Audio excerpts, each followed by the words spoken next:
You're lying in the shade, doing absolutely nothing. It's tens of thousands of years ago.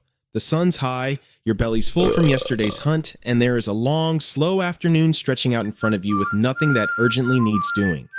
So you just lie there. You scratch at the dirt, you watch a bug crawl across a rock, and somewhere off to the side, somebody else in your group is up and busy, and they shoot you a look.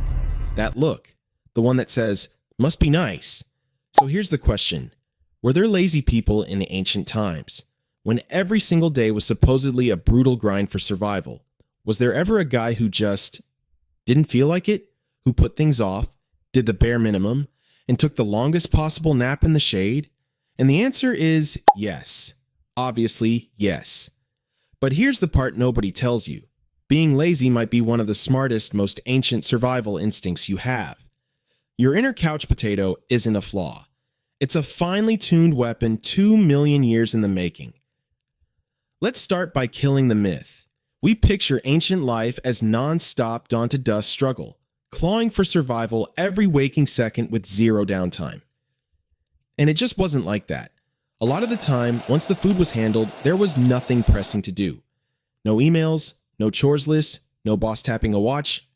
The work got done, and then there were hours of genuine nothing, which means our ancestors had every opportunity to be lazy. The free time was real. The shade was inviting, and plenty of them absolutely took it. But here's where it flips into something fascinating. What you call laziness is actually a survival superpower, and it comes down to one ruthless fact. Calories were scarce and unpredictable. You didn't know when your next big meal was coming. It might be today, it might be in 4 days. So every bit of energy you burned was a gamble. Burn too much chasing something pointless, and you might not have enough left when it actually counted. In that world, the urge to rest, to conserve, to not do the thing unless you absolutely had to. That wasn't weakness. That was math. The humans who lounged when they could afford to, who saved their energy for when it mattered, were the ones who survived the lean stretches. The restless ones who burned calories for no reason were running on a dangerous deficit. So guess which ones became your ancestors? You are descended, every single one of you, from champion energy savers. Lazy is in your blood, and it kept your bloodline alive. And it's not just a human thing, not even close. Look at the rest of the animal kingdom and you'll notice something hilarious. Most animals do almost nothing most of the time. A lion, the so-called king of the savannah, the ultimate apex killing machine, spends something like 20 hours a day resting. 20. He hunts in short, explosive bursts, and then he's flat on his back in the grass, like a giant house cat. Across nature, doing nothing is the default setting of life. Animals don't move for fun. They move when there's a reason. Food, danger, mating, and the rest of the time, they conserve. Which means laziness isn't some modern human failing we invented alongside the couch. It is one of the oldest, most universal strategies on the entire planet. We didn't invent resting. We inherited it from basically every creature that came before us. Now here's a fact that should make you feel a lot better about yourself. Your body is literally built to be lazy, on a level you can't even control. Researchers have found that your nervous system is constantly, secretly running the numbers, quietly adjusting the exact way you walk, stand, and move to burn the fewest possible calories. You don't decide to do this. It happens underneath you, automatically, all day long. Your brain is an energy-saving machine that is always nudging you toward the path of least resistance. So that pull you feel toward the easy option, the shortcut, the "I'll do it later," that's not a character defect. That's hundreds of thousands of years of evolution whispering the same advice it always has. Don't waste it.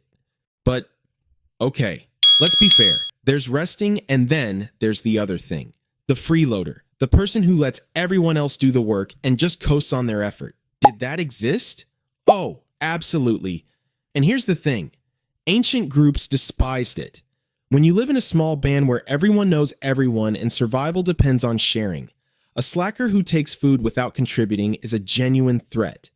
So humans evolved something almost like a built-in cheater detector. We are shockingly, scarily good at noticing who's not pulling their weight. And the punishment wasn't a stern email from HR. It was reputation, gossip, Mockery. The whole group quietly clocking that you're dead weight, and in a world where being cut off from the group could literally kill you, a bad reputation was terrifying. There were no bosses back then. There didn't need to be. The judgment of everyone you knew was a far more powerful motivator than any manager. Now let me throw something at you that sounds wild, but is taken completely seriously. Laziness might be the single greatest engine of human progress. Think about it. Almost every tool, every shortcut, every invention exists because somebody, somewhere, was too lazy to keep doing it the hard way. Too lazy to carry water in your hands over and over? Now you've invented a container. Too lazy to drag everything across the ground? Congratulations, you're toying with the wheel. Too lazy to walk everywhere? Let's tame this animal to carry us. There's a famous idea that if you want a hard job done efficiently, you hand it to a lazy person, because they'll find the easiest possible way to do it. The relentless human drive to do less work is responsible for a stunning amount of what we proudly call civilization. The lazy ones weren't holding us back. They were quietly inventing the future from the comfort of the shade. Now let's be honest about the line here, because it matters. Resting when you've earned it and conserving energy is ancient and smart. Chronically mooching off everyone around you is a different thing, and people have hated that one forever. But here's the twist that really gets me. Your ancestors rested without an ounce of guilt. Lying in the shade wasn't shameful to them. It was survival, plain and simple, and everyone understood that. We inherited the exact same instinct to rest, and then we piled a mountain of guilt on top of it that they never had. We lie on the couch and feel like we're failing at something. They lay in the shade and felt nothing but smart. The laziness isn't new. The guilt is the modern invention. So were there lazy people in ancient times?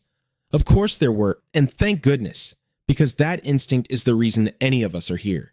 They rested to survive. They conserved to outlast the hungry days.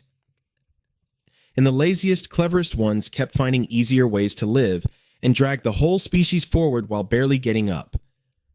So, the next time you're sprawled on the couch, putting something off, feeling that little itch of guilt that you should be doing more, let it go. That urge to rest, to save your energy, to find the easy way, it's not a flaw in you. It's a 2 million-year-old survival instinct that works so well, you exist. You're not lazy. You're the finished product of the greatest energy-saving experiment in the history of life. Now go lie back down. You've earned it.